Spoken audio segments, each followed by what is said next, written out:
Hello everyone, good morning. এখন ঘড়ির কাঁটাতে বাজে মোটামুটি ওই 5:30। তো 5:30 থেকেই আজকে তোমাদের সাথে নিয়ে ভিডিওটা শুরু করলাম। আমি আজকে সারাদিন বাড়ি ছিলাম না, আর এসে দেখি আমার ননদ চলে এসছে। তো আগে থেকেই কথা ছিল এসে পিঠে বানাবে, তার জন্য এই যে নারকেল দেখলাম এসে ছাড়িয়ে রেখেছে, আমার বর এনে দিয়েছে। আর আমি তাড়াতাড়ি কুড়ছি, মানে নারকেলটা কুড়ে দিচ্ছি আর কি। যাই হোক, আমি কিন্তু আগে কুড়িনি, আর বড় বড় জানো তো কুড়াগুলো হয়েছিল, আর নারকেলটাও ততটা ভালো ছিল না আর কি। আর আজকে রাতে যেহেতু রান্না হবে ডিম, তো তার জন্য এই যে হাঁড়িতে করে ডিম সিদ্ধ দিচ্ছে। আর আমি একটু হালকা তুতলা আছি, তোমরা ম্যানেজ করে নিও, মানে একটা কথা বলতে গিয়ে না আর একটা কথা বেরিয়ে যায়। যাই হোক, দেখলাম আমি অনেকগুলো বেশি ডিম দিয়ে দিয়েছি, কি মনে ছিল জানি না, তারপরে আবার কমিয়ে রাখলাম আর কি। আর আমাদের বাড়ি আমার ননদাস রান্নাবান্নার দায়িত্বে বোনই থাকে। আর কি বলো তো, আমার কিন্তু এটা নিজের ননদ নয়, বাট আমি ভীষণ ভালোবাসি, আর এই বোনটাও ভীষণ ভালো, তাই টাইম পেলেই এখন চলে আসে, আর আমিও আসতে বলি। যাই হোক, আজকে পিঠে বানাবে বলে এই যে বোন আর কি দুধ চাল দিচ্ছে, আর এদিকে ডিমের সব আমি জোগাড় করে দিয়েছি, বোন রান্না করছে। কি বলো তো, একজনা রান্না করলে আর একজনা যদি জোগাড় করে দেয় না, তাহলে আর কি তাড়াতাড়ি রান্নাটা হয়ে যায়। এই যে বাটাবুটি করে দিয়েছি। সরি, তোমাদের তো বলতেই ভুলে গিয়েছি, আজকের বাটাটা আমি করিনি, যেহেতু আমার না ওই হাত কেটে গেছে। আজকে আসার পরই সন্ধ্যাবেলা কী কাটতে কাটতে যেন হাত কেটে গেছে, তার জন্য ভয়ে আর আমি আর কি করিনি। আর এইদিকে দেখো চাল মিক্সি করে দিয়েছে আমার বর, আর এইদিকে ওর দিদি চাল গুঁড়ো মানে চাল নিচে ঝাড়ছিল, আমাকেই বলেছিল করতে, বাট ও বললো দেও কাকে, আমি করি। তার ভাবলাম সবাই যদি কাজ করতে চাচ্ছে করতে, তাহলে আমি একটু ফাঁকা বসে থাকবো। আসলে আমি এডিটিংয়ের কাজ করছিলাম। আর এইদিকে দেখো আমাদের কমপ্লিট ডিমের ঝোল। আর আগে ভেবেছি রান্নাবাড়া করেই তারপরে পিঠের ওইদিকে যাব। ওইদিকে দুধও জাল দেওয়া হয়ে গেছে। আর আজকে পিঠে বানাতে গিয়ে যা সর্বনাশ হয়েছিল কি বলবো, আজকে কোনো পিঠেই ঠিক মতো হয়নি। মানে এই যে দেখছো চাল গুলছে, তো এটা না বেশি গরম হয়নি আর সিদ্ধ হয়নি চালটা। ভালো করে সিদ্ধ না হলে দেখবে সেই ময়দার মতো মাখে না, সেটা হয় না। তো আজকে না একটু আওয়াজ আসতে পারে পাশ থেকে, তোমরা একটু ম্যানেজ করে নিও।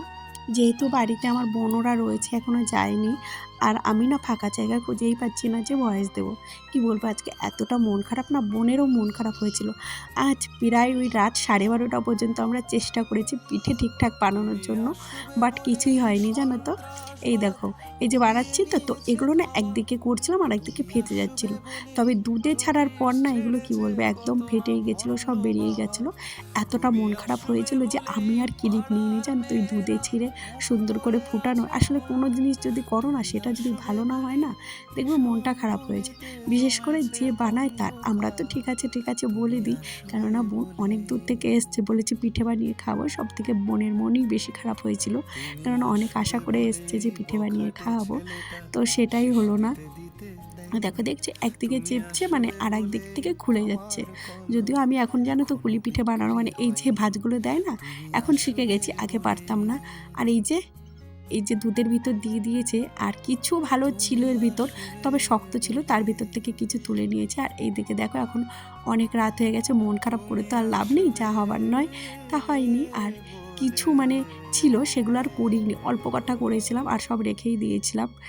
তো তারপরে সবাই মিলে খেয়ে নিচ্ছি, অনেকেই ছিল। আর বুঝতেই পারছো বাড়িতে লোকজন আসলে এমনিতেই একটু রাত হয় ঘুমাতে, আর আমার তো বেশ ভালোই লাগে সবার সাথে মিলেমিশে থাকতে।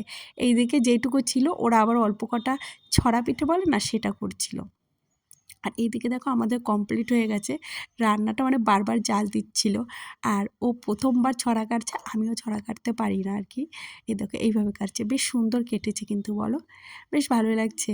আসলে এতটা শক্ত হয়েছিল না, আমি কাটতেই পারছিলাম না, ও তো তবুও পারছিল, আমিও চেষ্টা করেছিলাম একটু কাটার জন্য, বাট আমার দ্বারা আর হয়নি। যাই হোক, আর এর ভিতর থেকে কিছু ভালো ভালো ছিল, এই যে তার জন্য তুলে রাখছিলাম আর কি।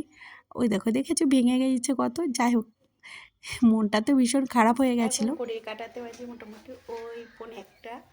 তো কত রাত হয়েছে বুঝতেই পারছো। তো সবারই মন খারাপ হয়ে গেছে পিঠে ঠিক মতো হয়নি বলে, এই যে এখন শুতে এসছি। তো যাই হোক, ভিডিওটা এখানেই শেষ করলাম। ভিডিওটা যদি একটু ভালো লেগে থাকে তাহলে প্লিজ লাইক কমেন্ট করে পাশে থেকো। আজকের মতো টাটা।